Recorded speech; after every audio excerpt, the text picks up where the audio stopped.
आज बेटा हम लोग पढ़ेंगे फंक्शंस ऑफ माइटोकॉन्ड्रिया। माइटोकॉन्ड्रिया, जैसा कि मैंने आपको माइटोकॉन्ड्रिया का स्ट्रक्चर बताया था। माइटोकॉन्ड्रिया के स्ट्रक्चर में मैंने आपको बताया था कि mitochondria double membranous cell organelle होता है। अंदर वाली मेम्ब्रेन जो इनर मेम्ब्रेन है उसमें फिंगर लाइक फोल्डिंग होती है और उन फोल्डिंग को हम लोग क्रिस्टी कहते हैं। क्रिस्टी में टेनिस के रैकेट के आकार के पार्टिकल लगे होते हैं जिन्हें हम लोग F0 F1 particle, elementary particle या रेस्पिरेटरी चेन पार्टिकल या ऑक्सीसोम कहते हैं। मैंने आपसे ये भी बताया था कि किसी भी सेल में माइटोकॉन्ड्रिया का नंबर जो होगा वो इस बात पर डिपेंड करेगा कि उस सेल का कार्य क्या है। अगर वो सेल बहुत अधिक कार्य में एंगेज है, the cell is performing a huge function, then at that time the number of mitochondria will be greater। तो functions of mitochondria में हम लोग देखेंगे functions of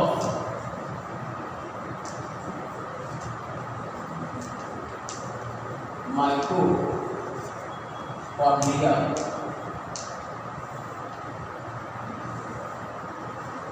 माइटोकॉन्ड्रिया को हम लोग power house of the cell भी कहते हैं। Mitochondria is called as powerhouse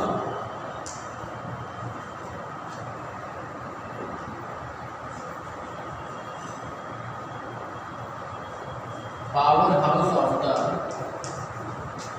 cell। Mitochondria को power house of the cell भी कहते हैं क्योंकि माइटोकॉन्ड्रिया में एनर्जी करेंसी, जिसे हम लोग बोलते हैं ATP, इसका निर्माण होता है। आप सभी जानते हैं ATP का जो फुल फॉर्म है वो एडिनोसिन ट्राइफॉस्फेट। ATP का निर्माण माइटोकॉन्ड्रिया में होता है और इसी ATP का यूज़ करके सेल अपने डिफरेंट टाइप के फंक्शंस, डिफरेंट कार्य को करती है। मतलब सेल के अंदर जो कुछ भी काम होगा और उसके लिए काम के लिए जो एनर्जी चाहिए होगी वो माइटोकॉन्ड्रिया प्रोवाइड करेगा in the form of ATP। ATP के फॉर्म में माइटोकॉन्ड्रिया वो एनर्जी हमें प्रोवाइड करेगा। इसके बाद अब ये काम कैसे करेगा तो इसको जरा हम लोग देखेंगे। एक शब्द है यहाँ पर aerobic respiration.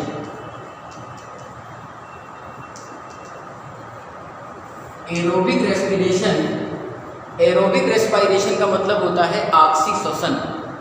Mitochondria perform the function of aerobic respiration. Aerobic respiration में ये किसी भी फूड मटेरियल का ब्रेक डाउन करता है। ब्रेक डाउन करने के बाद उससे एनर्जी रिलीज होती है और वो बेटा जो एनर्जी होगी वो ATP के फॉर्म में आ जाएगी, एडिनोसिन ट्राइफॉस्फेट के फॉर्म में आ जाएगी। तो हम लोग देखेंगे कैसे ये एरोबिक रेस्पिरेशन को परफॉर्म करेगा। हम सभी जानते हैं कि हम लोगों के लिए खाने में, फूड में अगर ऊर्जा का कोई स्रोत है तो वो बेसिकली कार्बोहाइड्रेट है। कार्बोहाइड्रेट हमें एनर्जी प्रोवाइड करता है और कार्बोहाइड्रेट की एक यूनिट होती है जिसको हम लोग बोलते हैं ग्लूकोज। हमारे खाने में अधिकतर ग्लूकोज होता है जो कि पॉलीसेकेराइड के फॉर्म में होता है या स्टार्च के फॉर्म में होता है, जिसको हम लोग डाइजेस्ट करते हैं। स्टार्च को डाइजेस्ट करते हैं, माल्टोज बनता है। माल्टोज डाइजेस्ट होकर ग्लूकोज देता है और ये ग्लूकोज इंटेस्टाइन की ब्लड वेसल्स एब्जॉर्ब करती हैं और एब्जॉर्ब करके इसको बॉडी के डिफरेंट पार्ट्स में, डिफरेंट टिश्यू में, डिफरेंट सेल्स में भेज देती हैं। तो रेस्पिरेटरी सबस्ट्रेट जो यहाँ पर हो जाता है हर सेल के अंदर पहुँचने के बाद, जो मेन रेस्पिरेटरी सबस्ट्रेट है वो ग्लूकोज है। ग्लूकोज सेल के अंदर पहुंचने के बाद एक प्रोसेस करेगा जिसको हम लोग बोलते हैं ग्लाइकोलिसिस। ये ग्लाइकोलिसिस सेल के साइटोप्लाज्म में होगी। ये जो ग्लाइकोलिसिस है ये सेल के साइटोप्लाज्म में होगी और साइटोप्लाज्म में होने के बाद इस ग्लाइकोलिसिस से जो प्रोडक्ट बनेगा, the name of that product is pyruvic acid. Pyruvic acid. Pyruvic acid is the product of glycolysis. Glucose का ब्रेकडाउन हुआ ग्लाइकोलिसिस के प्रोसेस से, उससे पायरुविक एसिड बना। अब ये जो पायरुविक एसिड है, ये pyruvic acid इंटर्स into the mitochondria, इंटर्स into the mitochondria. अब ये पायरुविक एसिड माइटोकॉन्ड्रिया में इंटर कर जाएगा, यहाँ से माइटोकॉन्ड्रिया का काम शुरू होगा। ग्लाइकोलिसिस के प्रोसेस में माइटोकॉन्ड्रिया का कोई रोल नहीं है। ग्लाइकोलिसिस का प्रोसेस जो ग्लूकोज का ब्रेकडाउन होता है वो साइटोप्लाज्म में होता है और ये एक एनारोबिक प्रोसेस है, इसमें ऑक्सीजन की कोई भी आवश्यकता नहीं होती है। जब ग्लूकोज टूट के पायरुविक एसिड बना देता है तो वो पायरुविक एसिड माइटोकॉन्ड्रिया में इंटर कर जाएगा और यहाँ से माइटोकॉन्ड्रिया का रोल स्टार्ट हो जाएगा। अब माइटोकॉन्ड्रिया के अंदर पायरुविक एसिड का, माइटोकॉन्ड्रिया के अंदर ये जो पायरुविक एसिड था, पायरुविक एसिड माइटोकॉन्ड्रिया के अंदर पायरुविक एसिड का ऑक्सीडेटिव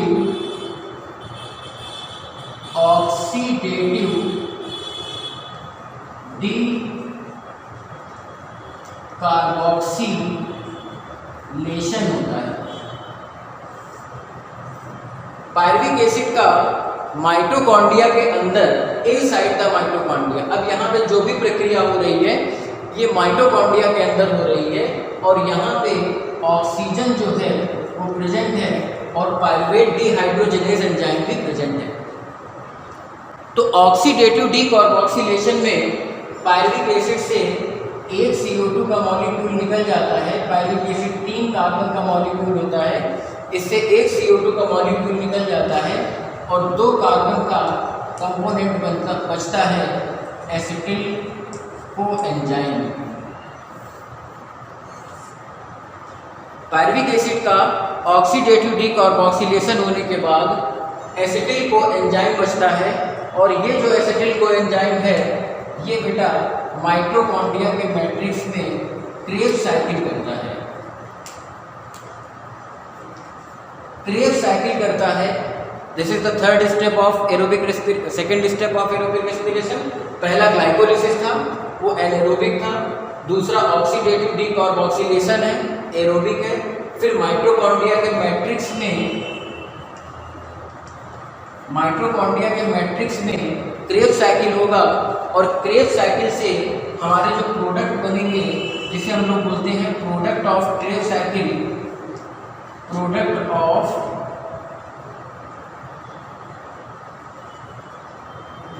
ऑफ क्रेब्स साइकिल जो बनेगा उसमें मुख्य रूप से NADH2 और FADH2 ये मेन प्रोडक्ट बनते हैं क्रेब्स साइकिल में। और ये NADH2 और FADH2, ये NADH2 और FADH2 रेस्पिरेशन के थर्ड स्टेप में पहुंच जाएंगे, थर्ड स्टेप में आ जाएंगे जिसको हम लोग बोलते हैं ETS, इलेक्ट्रॉन ट्रांसपोर्ट सिस्टम। ये जो हमारे प्रोडक्ट हैं ये इलेक्ट्रॉन ट्रांसपोर्ट सिस्टम में आ जाएंगे और इलेक्ट्रॉन ट्रांसपोर्ट सिस्टम की जो साइट है वो है ऑक्सीसोम।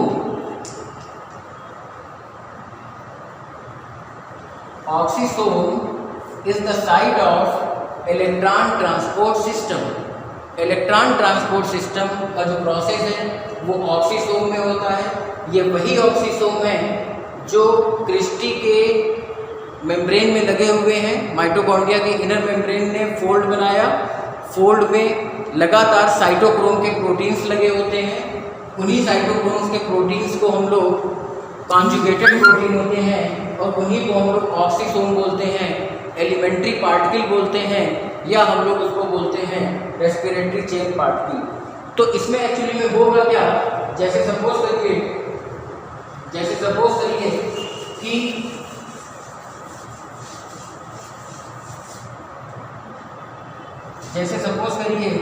ये क्रिस्टी है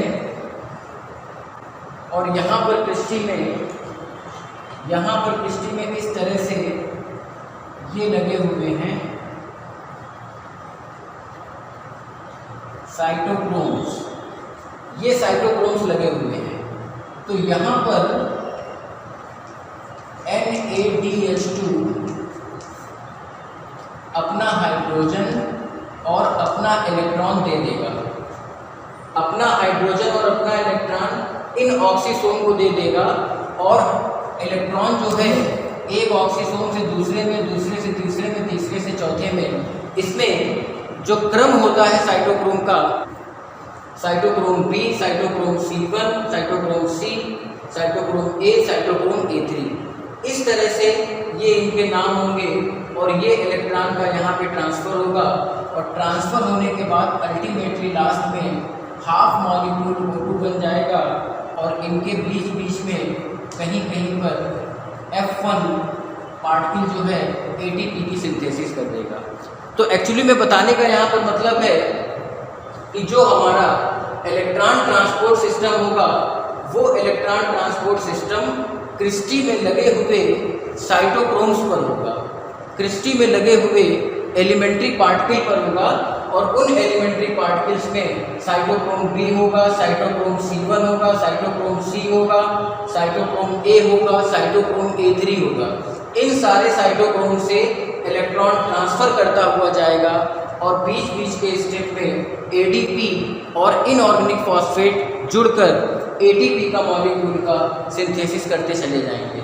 और इस तरह से सारे के सारे माइटोकॉन्ड्रिया में जितने क्रिस्टी लगे हैं, जितना भी वहाँ पे इलेक्ट्रॉन ट्रांसपोर्ट सिस्टम का व्यवस्था है, उस सिस्टम के अकॉर्डिंग लगातार सेल के अंदर ATP की सिंथेसिस होती रहती है। और इसी वजह से माइटोकॉन्ड्रिया को हम लोग बोलते हैं power house of the cell. तो सबसे पहली बात तो ये है कि माइटोकॉन्ड्रिया का मेन फंक्शन है इट क्रिएट्स एनर्जी, और एनर्जी को ये ATP के फॉर्म में, जो कि बायोकेमिकल फॉर्म होता है एनर्जी का, उस फॉर्म में ये प्रोड्यूस करता है। सेल को अगर काम करने की ज़रूरत है तो उसको अगर एनर्जी चाहिए तो वो आपको ATP से मिलेगी। हमारी जितनी भी सेल हैं, बॉडी की, ब्रेन की, सारी की सारी सेल्स में ATP हमें लगातार एनर्जी दे रहा है काम करने के लिए। तो एक मेन फंक्शन यही हुआ। दूसरा बेटा एक फंक्शन और है कि जब भी माइटोकॉन्ड्रिया में ATP की सिंथेसिस होती है तो उस सिंथेसिस में हीट का लॉस भी होता है।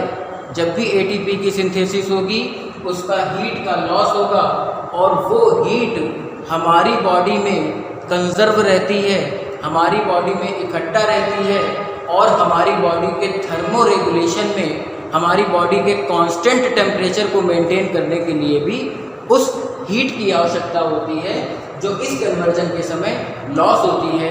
और कुछ एनर्जी ATP में पहुंच गई, और कुछ जो लॉस हुई वो हीट के फॉर्म में रही, जिससे कि हमारी बॉडी में थर्मो रेगुलेशन का जो एक कॉन्सेप्ट है कि हमारी बॉडी, मतलब मनुष्य की जैसे बॉडी है या मैमल्स हैं और बर्ड्स हैं, इनकी बॉडी का जो कांस्टेंट टेम्परेचर है वो थर्मोजेनेसिस से मेंटेन होता है।